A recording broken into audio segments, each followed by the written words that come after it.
Well, we're only a few days removed from the very vicious murder of Christopher Lane, and Democrats are already blaming the nation's gun laws for the tragic event. Joining me now, the man you just heard from, radio talk show host Richard Fowler, and someone who disagrees with him, author and columnist, Fox News contributor Michelle Malkin. Good to see both of you. Nice to have you here.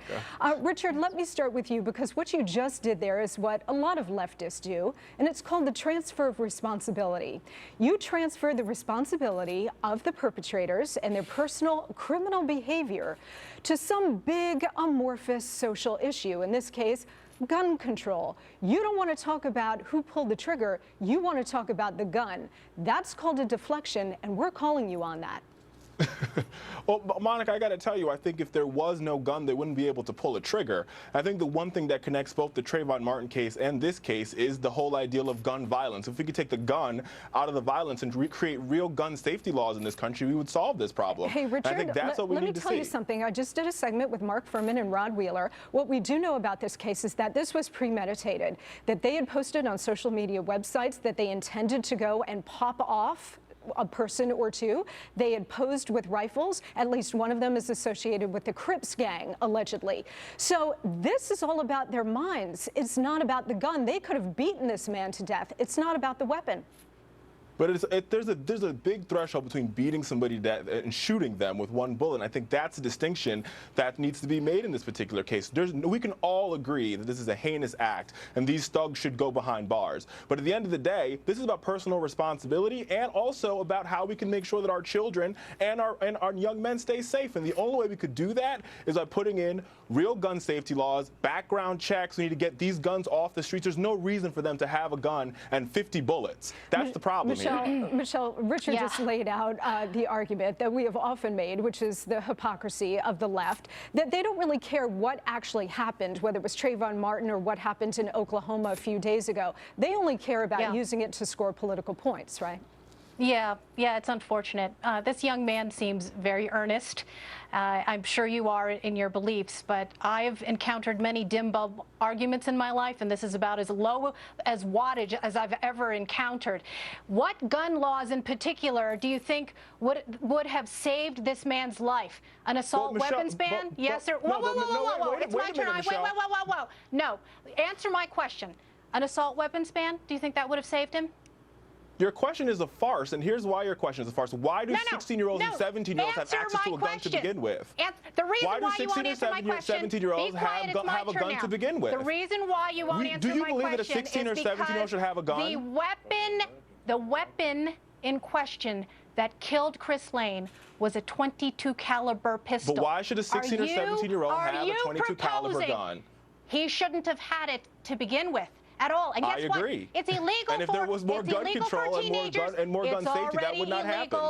It is already illegal for teenagers. But wait a second, Michelle. Clearly, the owners of this gun to murder anybody with any weapon. Period. Okay? Why not, instead of talking about gun control, which, by the way, you really mean gun confiscation. No, I mean gun safety, Michelle. Let's be clear. Let's be honest. That you want to deflect from talking about the real issue here. It's on the table. There is a huge social media footprint already of these three suspects.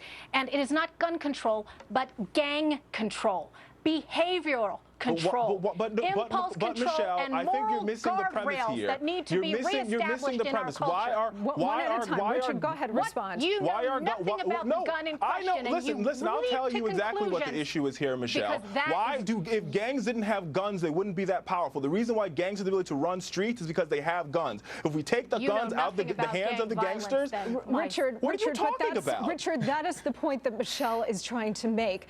The gun, it should not have fallen into the hands of this thug in the first place, okay? I agree. What you're saying is gun control should be leveled against law-abiding citizens. What Michelle is trying to say is that there is a gang culture. There is a violent culture out there. We're trying to keep the guns out of the hands of the thugs, not out of the hands of law-abiding citizens, which is what you want.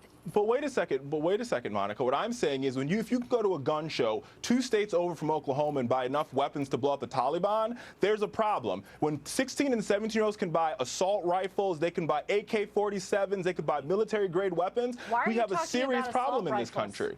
Go ahead, That is Michelle. not the gun I'm that talking was about the used. fact that young Hold people on. can access weapons. Richard, hang on. Michelle, go ahead. The dishonesty of the gun grabbers is naked here. It's as naked as a newborn baby. He is talking about gun control and gun confiscation laws, national registries and background checks that would do absolutely nothing to control evil thugs who That's will do just not whatever true. they need to That's do not true. to kill and wreak havoc on people. That is These not true boys at were all. intent on killing.